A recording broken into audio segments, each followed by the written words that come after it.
அரசு ஊழியர்களுக்கு குடும்ப நல நிதி மற்றும் குழு காப்பீடு திட்டம் 1.5 லட்சத்திலிருந்து 3 லட்சமாக உயர்த்தப்பட்டுள்ளதாக தமிழக முதல்வர் ஜெயலலிதா விதி எண் 110 கீழ் அறிவிப்பை வெளியிட்டுள்ளார். இது தொடர்பாக அரசு ஊழியர்கள் தெரிவித்த கருத்துக்களை நமது செய்தியாளர் சாரதாவிடம் கேட்கலாம். சாரதா, சொல்லுங்க, முதல்வரின் தற்போதைய அறிவிப்பு குறித்து அரசு ஊழியர்கள் தெரிவிக்கும் கருத்துக்கள் என்ன?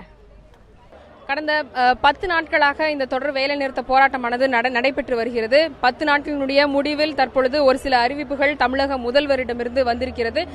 அதற்கு அரசு ஊழியர்கள் கூறக்கூடிய கருத்துக்களை அவர்களிடமே கேட்கலாம். தமிழ்நாடு அரசு ஊழியர்கள் சங்கத்தினுடைய மாநில தலைவர் தமிழ்ச்செல்வி அவர்கள் நம்மிடையே இருக்கிறார்.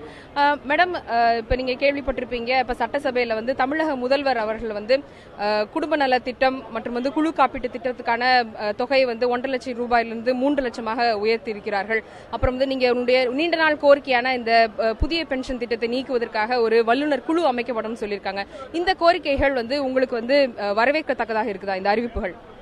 முதலாவதாக, நீண்ட கால மௌனத்தை கலைத்து அரசு ஊழியர் ஆசிரியர் குறித்து முதல்வர் பேசி இருப்பதை எங்களுடைய போராட்டத்திற்கு கிடைத்த மிகப்பெரிய வெற்றியாக நாங்கள் நினைக்கின்றோம். இதற்காக அல்லும் பகலும் அயராது உழைத்த எங்களுடைய அரசு ஊழியர் ஆசிரியர்களுக்கு நாங்கள் நன்றி தெரிவித்துக் கொள்கின்றோம்.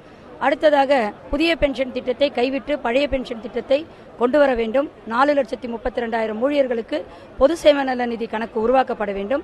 இறந்து போன ஓய்வு பெற்ற 6,000 குடும்பங்களுக்கு உரிய நிவாரணத் தொகை வழங்க வேண்டும் என்பது எங்களுடைய கோரிக்கை. இப்பொழுது ஒரு வல்லுநர் குழு அமைக்கப்பட்டிருப்பதாக நாங்கள் அறிகின்றோம். அந்த வல்லுநர் குழு இந்த திசை வழியில் செல்கின்றதா, அந்த வல்லுநர் குழுவில் எங்களுடைய சங்கம் இடைபெறுகிறதா, இதையெல்லாம் நாங்கள் பரிசீலித்துதான் முடிவெடுக்க வேண்டும். இருந்தபோதும் இந்த அறிவிப்பை நாங்கள் வரவேற்கிறோம். முதல்வருடைய அறிவிப்புகள் மௌனத்தை கலைத்து வந்திருக்கக்கூடிய இந்த அறிவிப்புகளை வரவேற்கிறீங்கன்னு சொல்றீங்க. ஆனா நீங்க நீண்ட நாட்களாக எதிர்பார்த்திருந்து இந்த அறிவிப்புகள்ல இடம்பெறாதவை எவைன்னு சொல்ல முடியுமா?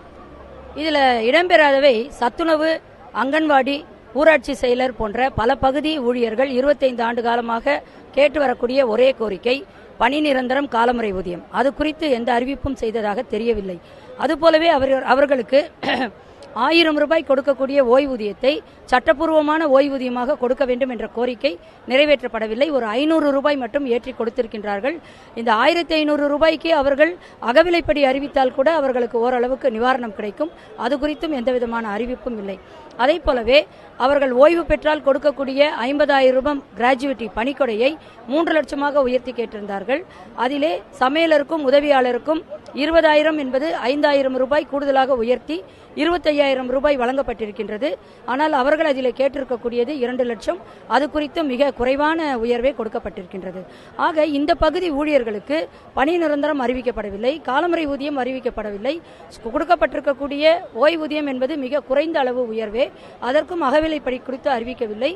பணிக்கொடை பற்றும் எந்த பெரிய அளவிலான உயர்வு இல்லை என்பது அந்த 3 லட்சம் ஊழியர்களை திருப்திப்படுத்துமா என்பது நாளை எங்களுடைய செயற்குழுவிலே தான் முடிவு செய்ய வேண்டும்.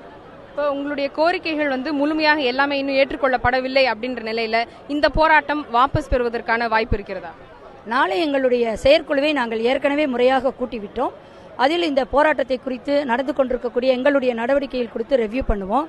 ஒரு 11 அம்ச கோரிக்கைகள் சொல்லியிருப்பதாக அறிகிறோம். நாங்கள் இந்த தொலைக்காட்சியின் வாயிலாக முதல்வரிடம் கேட்டுக்கொள்வதெல்லாம் இன்னமும் கூட நாளை சட்டமன்றம் இருக்கின்றது. இதிலே அவர்கள் மனது வைத்தால் அவர்கள் இந்த கோரிக்கைகள் நியாயம் என்று அவர் அனுப்பிய 5 அமைச்சர்கள் ஏற்றுக்கொண்டது உண்மை என்று சொன்னால் உடனடியாக சத்துணவு ஊழியர், அங்கன்வாடி ஊழியர் உள்ளிட்ட கோரிக்கையிலே ஓய்வூதியத்தை அவர்கள் உயர்த்தி தர வேண்டும். அதற்கு அகவிலைப்படி கொடுக்க வேண்டும். அந்த குடும்ப நல நிதி உள்ளிட்ட எல்லாத்திலுமே இன்னும் கொஞ்சம் என்ஹான்ஸ் பண்ணலாம். எங்களுக்கு ஊதிய மாற்ற குழு என்பதை உடனடியாக அமைக்க வேண்டும். காலி பணியிடங்களை நிரப்பும் பொழுது பணி நீக்கம் செய்யப்பட்ட மக்கள் நல பணியாளர்களை கருத்தில் எடுத்துக்கொள்ள வேண்டும். இந்த அளவிற்கு அவர் மீண்டும் ஒரு அறிவிப்பு வந்தால் உண்மையிலேயே மனமகிழ்ச்சியோடு நாங்கள் ஏற்றுக்கொள்வோம். நீங்கள் கேட்டது போல முதல்வர் அறிவித்திருக்கக்கூடிய அறிவிப்புகள் இன்னும் முழுமையானவையாக இல்லை என்பதால் நாளை அவர்களுடைய செயற்குழு கூடி இந்த போராட்டத்தை வாபஸ் பெறுவதா இல்லையா என்று முடிவு செய்யப்படும் என்று அவர்கள் தெரிவித்திருக்கிறார்கள்.